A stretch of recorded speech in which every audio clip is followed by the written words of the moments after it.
Good morning, good evening, good afternoon, wherever you are, whenever you are. Thank you for watching my videos. My name is DaVinci Jeremy. I'm in the pipe 5x5. You know how I do every single morning. It's early today here. I'm now doing these shows really early in the morning, around 8 o'clock local time.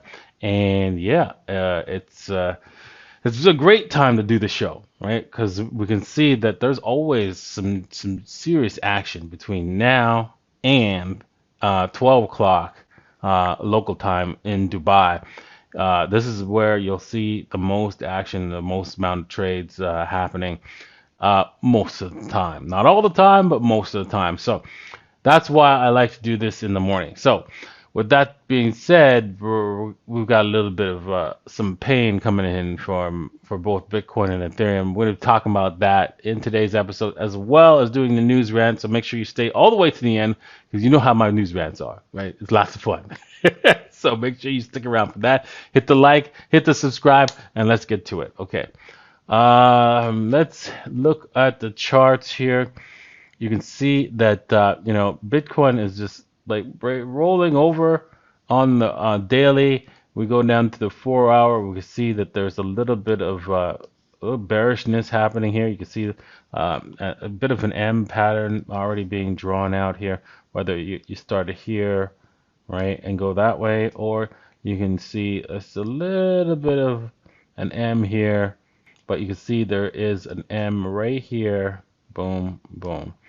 And yeah, we could be breaking down all the way as low as this, testing this level here, the 21,600 area is in the cards for Bitcoin. Now, unfortunately, looking at Ethereum, right, it's pretty much indicated that we're headed here to the 2161. Odds are we're not reversing here because you see Ethereum has broken down from its support. The broke through its resistance and turned support, and then it broke the support once again. So we can see that this is some heavy resistance here, and we're gonna have to plow through it. But we might need to back off a bit and then try again. We'll talk about Ethereum in a second, but yeah, I wanted to, because they're very related. So I wanted to point out that, hey, you know what? Ethereum's leading Bitcoin right now, and it's saying pull back, pull back, pull back. Watch out. So let's take a look at the indicators. I think do we have a convert divergence here on the 4 hour? That's confirmed. Yeah, yes, yes, I believe so. But let me just recheck that. Oops. Let's see here. So we can see that this divergence is not confirmed. That there's a divergence between here and here, between these two levels points.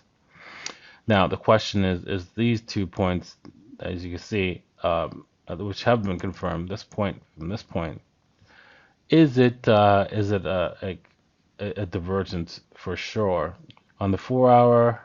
Well, no, it's not actually, because this was not higher, so it's not quite a divergence. This one was super high, and yeah, so it hasn't. There is no confirmed divergence on the 4 hour, nor on the daily, which I've already checked. There's no confirmed divergence as well. So it might give you the false sense that, hey, this might be going a lot higher. But once we take a look at Ethereum, which right now is taking a driver's seat, I believe.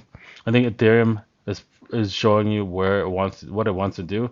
I think with Ethereum breaking down and Bitcoin not, we have to say that this is going to break down as well all the way to 13 AMA and probably below it.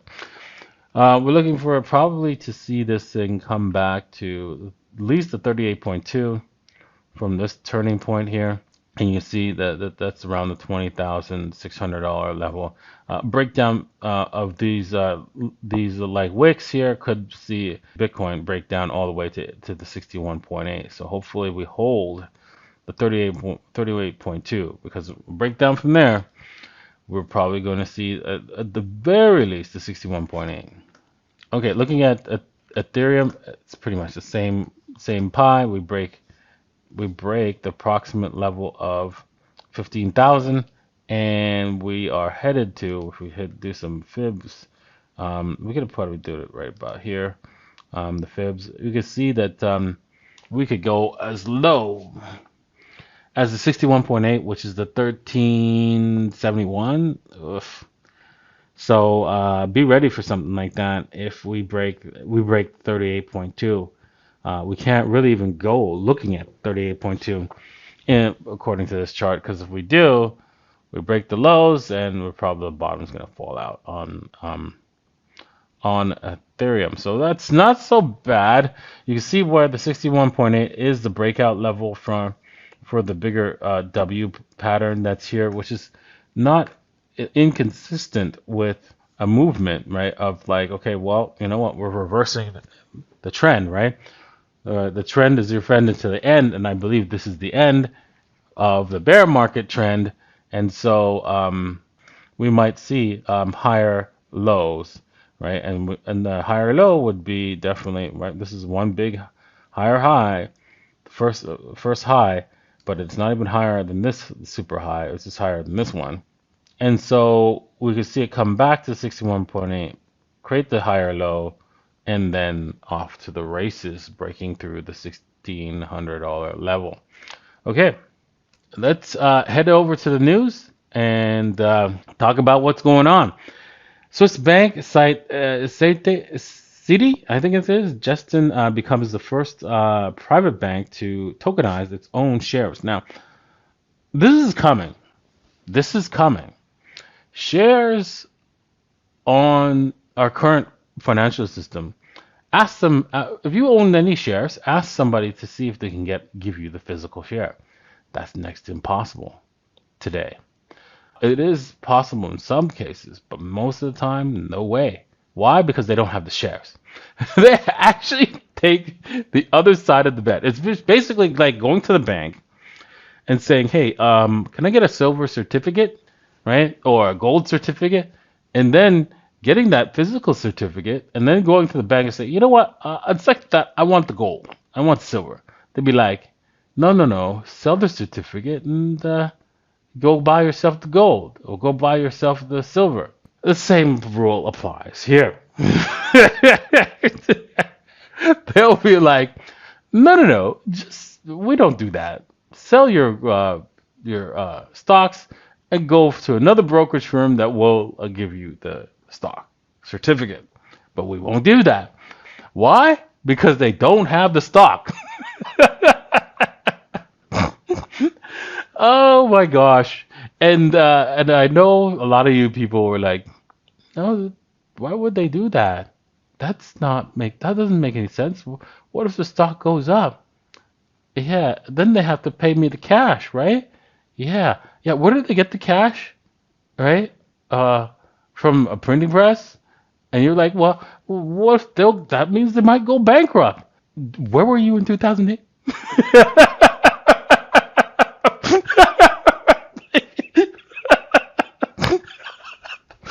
I'm sorry, I have to laugh at that.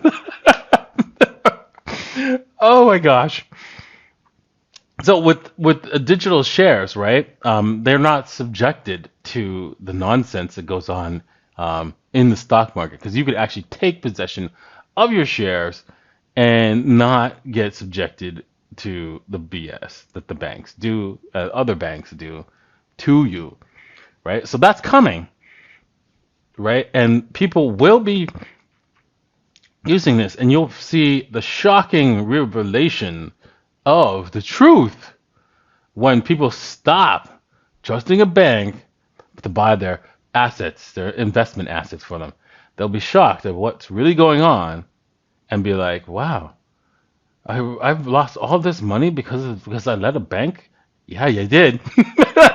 Because you let a bank hold your stocks. Uh huh. And that realization is going to hurt a lot, a lot. And this is why the banks have created an environment, social environment, to fight for us to fight amongst each other. Because when the truth comes out, right, and if we're fighting against each other, we're not going to fight them, right? They know that. So that's why they have to make sure that we are fighting each other. Okay, yeah, they don't want to die, so they have to make sure that you fight. You are distracted. Anyways, BlockFi to sell 160 million in Bitcoin miner-backed loans. This is a little bit misleading. You might think that Bitcoins are being sold or something like that. But if you understand banking a little bit, and which I do, I will explain it. Loans are, if I have a $160 million loan to somebody else, to you, for example, that is a liability that you have, but an asset that I have. And as an asset that I have, which is a loan to you, I can sell that asset to somebody else. That's what they are doing. The loans are backed up by Bitcoin mining machines, around 68,000 Bitcoin mining machines. Now, I have a pet peeve about mining. I really think spending money on mining is not a good idea unless you borrow it. You can make a lot more dollars, but they're never guaranteed the amount of Bitcoin that you can receive by mining. So for what am I saying by that? Well, it's like if I take one Bitcoin and invest it in mining, will I get one Bitcoin back? And the answer is probably not, right? And so because of the cost of electricity, right, at the cost of acquiring the equipment, and the lead time of receiving the equipment could end up putting you in a negative against the amount of Bitcoin that you can get over the lifetime of the mining equipment. So, but that doesn't preclude the fact that you can actually profit in dollars, right? So you can profit in dollars, but maybe not in Bitcoin. This is how Satoshi Nakamoto envisioned crypto working. As the global recession is expected to shrink multiple industries globally, the e-commerce industry finds a life by embracing crypto payments. Okay. The crux of this story, right, is this, Satoshi created a payment system, and people will be losing their jobs and looking for ways to get into an industry that is expanding compared to one that is collapsing. Bitcoin and cryptocurrencies are expanding, and so yeah, as people come into the recession, we will have more people looking for jobs in this area and looking to work in this area than ever before because there's lots of room to grow here, massive amounts of room, right? So whilst all this is happening, they're saying, however, the looming global crisis forecasted by the financial experts, which, I'm shocked that the Federal Reserve actually say a mild recession is coming. I'm a little concerned because that is the first time they've ever said that. So that any kind of recession's coming. And the government officials force each industry to be more aggressive in finding new revenue streams to stay afloat in 2023. Yeah, so that's the problem, right? Also taxation, right? If you look at a chart, I wish I had brought it up, of the government revenue against the stock market. If the stock market drops now, it used to be the stock market wouldn't matter to the government revenue, right? But now, ever since 2000, since the year 2000, the stock market and the government revenue have been linked closely. If the stock market goes down, the amount of revenue that they receive in income drops as well. They got some serious problems, so they need another infusion of money because money's debt, and they need more debt. And if they can't get more money to pay the interest on the debt, the game is over. Okay, this is an interesting article, and I wish CZ would stop making me gain confidence and lose confidence. This company, just on his actions alone, and him not saying anything, improves my confidence. But once he says something, it decreases my confidence. So, in Binance, right? ZZ alleges FTX paid 43 million to news organizations to publish Binance FUD. Okay, he's crying about this, right? This happening, and but then he goes on and say, I don't think it's going to stop, but I don't think it's going to bother us that much going forward. What? You complain about something and then you say there's not a problem.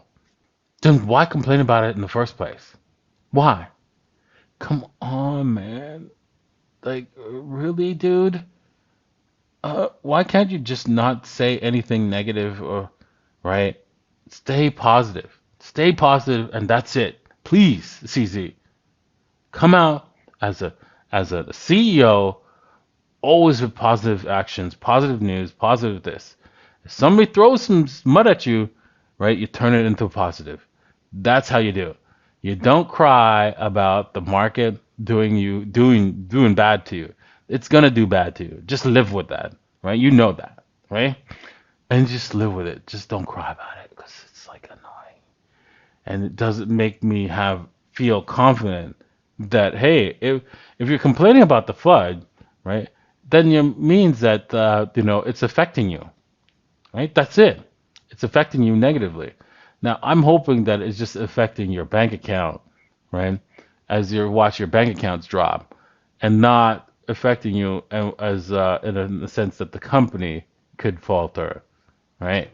Because of the FUD. I hope that I am correct because you know what? I think Binance has survived this attack, and we see it with because you can actually continue to take deposit and withdraw without any problems at Binance, which is the whole point, and not what CZ has to say. Okay, with that said, right, make sure that you get some Bitcoin on this drop. The Bitcoin looks like it wants to roll over. This is your time to add to your dollar cost averaging. Bitcoin has seen its bottom. It's clear. We might have to retest the lows around the $18,000, maybe 17,000 as lows, and then it's off to the races, man. Off to the races. We're not going below the $15,000 mark at all with Bitcoin. So boom, it's like that. Thank you for all watching, and we'll see you guys tomorrow. Cheers.